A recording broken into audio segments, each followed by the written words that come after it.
Òwe Yorùbá ní amúkùn ẹrù ẹ wọ́. Ó ní òkèlè ń wò ẹ wò sàlẹ̀. Òun ló dáfá fún bàbá wa kábíyèsí, bàbá wa Erin ńlá tí wọ́n sọ̀rọ̀ nípa Tade Prince Tade ọmọ wọn Aremo. Ẹ̀yin èèyàn lé ẹ káàbọ̀ sí Mashola Gist TV. Kábíyèsí ni ọmọ àwọn ẹ̀jẹ̀ àwọn ní Tade ọmọ tí àwọn nífẹ̀ẹ́ òní Tade wípé gbogbo nǹkan tí àwọn fún Tade láti ọkàn àwọn wá làwọn fi fún un. Wọ́n ní kò sí ẹni tó lè yí àwọn lọ́wọ́ wò. Wọ́n ní ẹni tí ò bá dùn mọ́ nínú àwọn olórí kó kó ẹrù ẹ̀ kó máa lọ lé bàbá ẹ̀. Nǹkan tá a gbọ́ nìyẹn tán ní kábíyèsí sọ. Wọ́n ní kán exit ẹni tí ò bá dùn mọ́. Kábíyèsí ní kí ló dé tó jẹ́ pé ẹ jẹ́ kó gun omi. Tí àwọn bá fún ọmọ àwọn ní nǹkan, kí ló dé táwọn ò láṣẹ láti fún ọmọ àwọn ní nǹkan? Ṣé báwọn làwọn ní property? Ṣé ẹ̀yin lẹ bá wọn ṣiṣẹ́ property ni? Ṣé ẹ̀yin lẹ bá wọn ṣiṣẹ́ property ni? Nǹkan tí mo fẹ́ òun ni mo ṣe. Kábíyèsí ló ń sọ bẹ́ẹ̀, allegedly bá ṣe gbọ́. Nǹkan tí mo dẹ̀ ṣe, nǹkan tí òbí ń ṣe fún ọmọ ni mo ṣe. Lóòótọ́ mo fún un ní 60% nítorí wípé mi ni bàbá ẹ̀. Òun dẹ̀ ni ọmọ mi. Ìtorí ẹ̀ ni mo fi fún un. Ẹ̀yin èèyàn lé nǹkan tí à ń gbọ́ nì tí wọ́n ní kábíyèsí ń sọ allegedly, a ní ká mú wá sí etí ìgbọ́ ẹ̀yin èèyàn lé. Kábíyèsí tẹ̀síwájú, wọ́n ní àwọn máa ṣe gẹ́gẹ́ bí bàbá láti mú ọmọ àwọn wá sí inú palace káwọn jọ máa gbé gẹ́gẹ́ bí bàbá sọ́mọ. Ipe gbogbo nǹkan tí àwọn ń jà fún ó nìyẹn. Ipa àwọn ò jà fún any other thing ju pé kí ọmọ àwọn kó wá bá wọn ní inú ilé àwọn nínú palace káwọn bring her up. Ẹ jọ ẹ̀yin èèyàn lé. Òbí wo ni ò ní fẹ́ ṣe yẹn fún ọmọ ẹ̀? Òbí wo ló fẹ́ máa rí ọmọ ẹ̀ níta lójoojúmọ́ kó kàn máa wà lórí ikọ́? Kó dà. Kó dà. Nǹkan tí bàbá wa Erin ńlá ń sọ nìyẹn pé àwọn fẹ́ kí ọmọ àwọn àti ìyàwó àwọn kan padà. Àwọn fẹ́ rí ọmọ àwọn àti ìyàwó àwọn kan padà sí inú palace kí àwọn jọ máa gbé bí bàbá àti ọmọ. Wípé nǹkan tí àwọn olórí yìí tó ń bínú sí kò yé àwọn. Wípé èyí tí ò bá dẹ̀ tẹ́ lọ́rùn nínú wọn kí wọ́n kẹ́rù wọn, kí wọ́n máa gba ilé bàbá wọn lọ. Enough is enough. Nǹkan tá a gbọ́ nìyẹn tán ní bàbá wa Erin ńlá sọ. Allegedly. Ẹ̀yin èèyàn lé ọ̀rọ̀ yìí ṣẹlẹ̀ nítorí nǹkan tí àǹtí wa chọ́ọ̀chì àti àǹtí wa fashion fà níbi wípé àwọn làwọn fẹ́ give speech ní opening Equity diagnosis hospital èyí tí wọ́n fẹ́ ní kábíyèsí ṣí. Ṣùgbọ́n lọ́jọ́ tó yẹ kán ṣí wọ́n ní wọn ò ṣe. Wọ́n postpone ẹ̀, mi ò mọ̀ why. Wọ́n ní wọ́n kàn entertain àwọn guest ní Royal Mansion ibi tí Queen Naomi àti Dr. Lizzie dúró sí. Wípé ibẹ̀ ni wọ́n ti host àwọn team hospital yìí. Wípé gbogbo wọn ni wọ́n wà ńbẹ̀. Wọ́n ní kábíyèsí dẹ̀ fi lélẹ̀ pé àwọn fún Tade ní 60% of the equity. Wọ́n ní ó kù 10. Wọ́n ní 30% tó kù àwọn Indians tí wọ́n jọ fọwọ́sowọ́pọ̀ láti open business yìí àwọn náà ní. Ṣé mọ̀ pé ó kù 10% ẹ̀yin ará lé nínú 60%. So 10 tó kù a mọ̀ bí kábíyèsí ṣe fẹ́ pín. Wọn ò tí sọ̀rọ̀ lé lórí. Wọ́n ní èyí ni àǹtí wa chọ́ọ̀chì gbọ́ àti àǹtí wa fashion tí àǹtí wa fashion fi lọ ń sọ̀rọ̀ sí Queen Naomi tó fi ń sọ fún yín pé ó selfish, wípé ṣé gbogbo investment ni òun àtọmọ ẹ̀ fẹ́ gbà tán ni. Wípé ńgbà tí kábíyèsí ń pín fún, wípé ṣó yẹ kó gbà. Ẹ̀yin èèyàn lé. Ìgbà tí kábíyèsí ń pín fún ṣó yẹ kó gbà, ó yẹ kó máa rò pé àwọn ọmọ kábíyèsí mi wọ́n wà ńlẹ̀ o. ṣọ́rọ̀ ló sọ yẹn àǹtí wa fashion? ṣọ́rọ̀ ló sọ yẹn àǹtí wa fashion? ṣé Queen Naomi ló ní kí kábíyèsí máa fún Tade Nikawo ní investment ni àbí kábíyèsí kọ́ ni bàbá Tade Nikawo ni? torí ńgbà míì ẹ máa ń sọ̀rọ̀ ó kàn máa téèyàn bá gbọ́ ó kàn máa rùn yàn nínú. so tó bá ṣèwọ ló máa kọ́ tó bá fún ọmọ ẹ ní investment ṣé o máa kọ́? ẹ̀yin èèyàn lé ẹ jẹ́ ká máa bá gist yìí lọ ká má tún divert sí nǹkan mi. so wọ́n ní nǹkan tó ṣẹlẹ̀ nìyẹn o ipe kábíyèsí wa gbọ́ gbogbo nǹkan tó sọ fún Queen Naomi. normally ẹ mọ̀ pé kábíyèsí máa gbọ́ nà. wọ́n ní inú wa bí kábíyèsí ní kábíyèsí wa fẹ́ yanjú gbogbo ọ̀rọ̀ yẹn káwọn náà fi etí ara wọn gbọ́ ipe kì í ṣe ọ̀rọ̀ ẹ pé bóyá ẹ̀yìn ọ̀rọ̀ tó ń ṣẹlẹ̀ lọ́wọ́lọ́wọ́. ẹ jọ̀ọ́ nítorí Ọlọ́run tí kábíyèsí bá gbé gbogbo investment wọn fún Tade Nikawo ẹ̀yin èèyàn lé ẹ máa wo nǹkan àwọn olórí yóò ní lọ o. àwọn olórí yóò ní lọ o. tí kábíyèsí ní gbogbo nǹkan tí mo ní òkè mo fún Tade Nikawo ṣé ẹ rè pé àwọn olórí máa lọ? ẹ̀yin aráalé ẹ jọ̀ọ́ ẹ bá mi lọ sí under comment kẹ́ ẹ sọ ẹni tó máa kọ́kọ́ gbé báàgì ẹ̀ tó máa lọ. ẹ̀yin èèyàn lé wọn ní bàbá Erin ńlá bí wọ́n ṣe fẹ́ ṣe nǹkan wọn náà ṣe ṣe yẹn. àwọn náà ní investment tó bá wù wọ́n wọ́n á fún Tade Nikawo ní gbogbo ẹ̀. tó bá wù wọ́n wọ́n á fáwọn òbejì ní nǹkan tó bá fẹ́ fún wọn. ẹ lè fọ́ọ̀sì kábíyèsí kó máa fún yín ní investment tí wọ́n fẹ́ fún yín. nǹkan tó bá tinú wọn wá náà lè fún yín. ẹjọ́ investment ó ti pọ̀ jù ṣé nítorí investment lẹ fi fẹ́ kábíyèsí ni?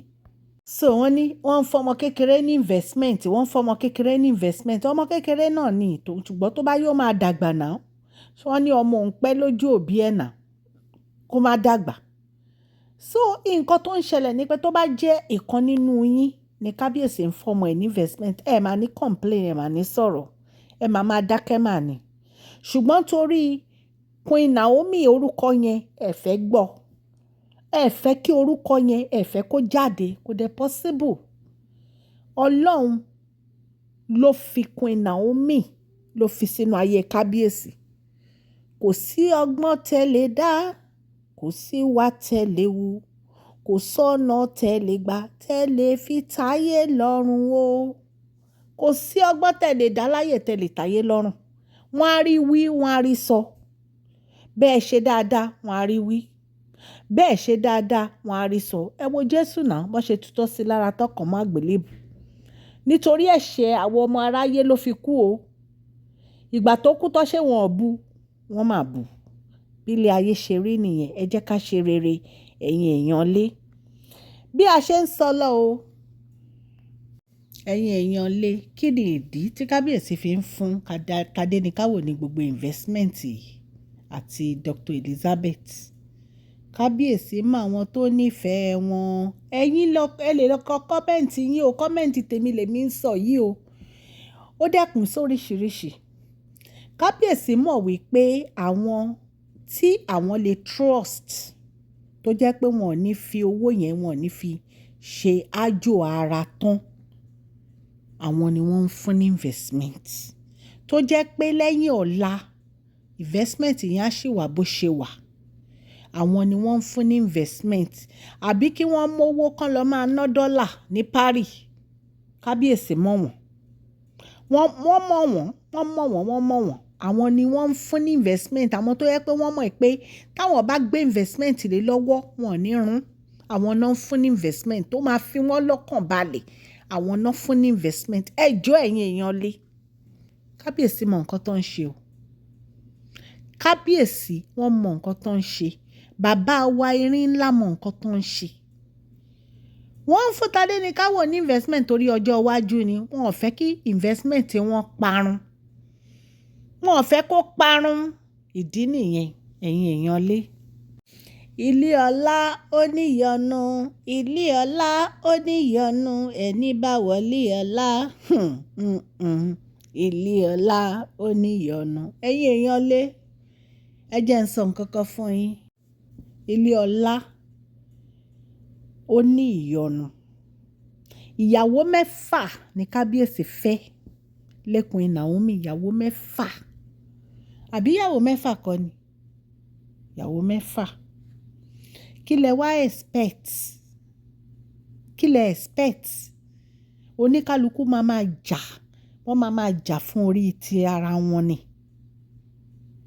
ṣé ẹ wá rè pé kábíyèsí ọba tó yẹ pé wọ́n gbọ́n níta àtinú wọ́n gbọ́n tinú síta wọ́n wá lajú wọn sílẹ̀ wọ́n á jẹ́ kí kòlòbó kó sínú ẹ̀ wọ́n lè lajú wọn sílẹ̀ o so ìtorí ẹ̀ ni bàbá wa fi ń gbé kábíyèsí mọ nǹkan tó ń ṣe o wọ́n dẹ̀ mọ àwọn tó trust wọ́n mọ àwọn tó trust wọ́n mọ àwọn tó yẹ pé wọ́n nífẹ̀ẹ́ wọn dénú tó lè trust tí wọ́n lè fi gbogbo àwọn investment sílẹ̀ fún tó jẹ́ pé ojú òní tí wọ́n ẹ wo tá bá ní ká máa sọ̀rọ̀ a kàn máa sọ lọ ni ṣó ti yé yín wọ́n mọ̀ pé àwọn kan nínú wọn nǹkan tán bá wá sínú palace nìyẹn nítorí ilé ọlá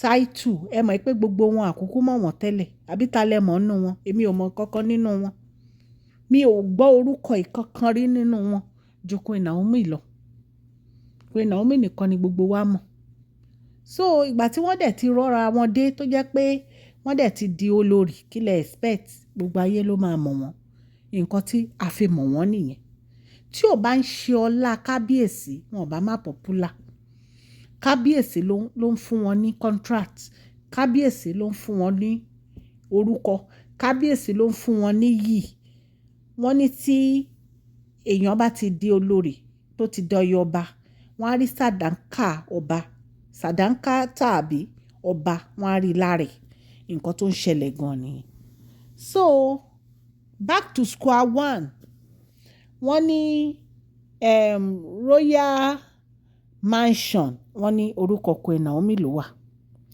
wọ́n ní Ọ̀jájá mall wọ́n ní 50% of the investment to Tade Nikawo wọ́n ní àwọn bóyá hotel Ọ̀jájá hotel wọ́n ní 50% of the investment to Tade Nikawo wọ́n ní gbogbo investment kábíyèsí àtàdé Nikawo wọ́n ní diagnosis hospital Tade Nikawo wọ́n ní kí ló tún wá kù wọ́n ní kí ló tún wá kù ẹ̀yin èèyàn lé ṣùgbọ́n pẹ̀lú pé kí ló wá kù yìí àwọn olórí yìí ò ní lọ bí ò kù nǹkan kan àwọn olórí yìí ò ní lọ ẹ̀yin èèyàn lé ẹ̀yin ẹ lọ kọ sílẹ̀ kò jẹ́ bó ṣe jẹ́ ẹ̀yin èèyàn lé wọ́n ní bí kábíyèsí ṣe sọ fún wọn nìyẹn pé ọmọ àwọn ò ní Tade Nikawo gbogbo nǹkan táwọn dẹ̀ ní pátápátá òun làwọn máa fún bí a ṣe gbọ́ allegedly nìyẹn la ní ká wá torchlight sí a dúpẹ́ fún gbogbo etí tó ń gbọ́ wa ní ilé lóko àti lẹ́yìn odi ọlọ́run ọba láàánú á bá mi ṣàánú fún yín o gbogbo nǹkan tẹ́ bá dáwọ́lé á máa yọrí sí rere o ìbùkún ọlọ́run á farahàn nínú ayé yín o ní agbára ọlọ́run gbogbo ẹ̀yin tẹ́ ti subscribe àánú ọlọ́run á wà nínú ayé yín ọlọ́run á bá mi gbọ́wọ́ yín sókè ẹ̀ ní tọrọ jẹ ẹ̀ ní tọrọ mu o gbogbo ẹ̀yin tẹ́ ti subscribe ọlọ́run á bá mi gbàdúrà yín o ọlọ́run á nífẹ̀ẹ́ yín bẹ́ẹ̀ ṣe nífẹ̀ẹ́ Mashola Gist TV o mo nífẹ̀ẹ́ yín dé inú ojoojúmọ́ dẹ̀ ni mo máa ń gbàdúrà fún gbogbo àwọn tó subscribe sí channel mi ẹ̀yin èèyàn lé ẹ jọ̀ọ́ ẹ bá mi fún fídíò yìí ní thumbs up ó ṣe pàtàkì fún channel wa kẹ́ ẹ dẹ̀ subscribe kẹ́ ẹ like kẹ́ ẹ comment lórí àwọn gist tá à ń ṣe àdúpẹ́ lọ́wọ́ yín. I love you Mashola Gist TV. We love you mo nífẹ̀ẹ́ yín Mashola Gist TV love you all mo nífẹ̀ẹ́ yín Mashola Gist TV love you all I love you thank you.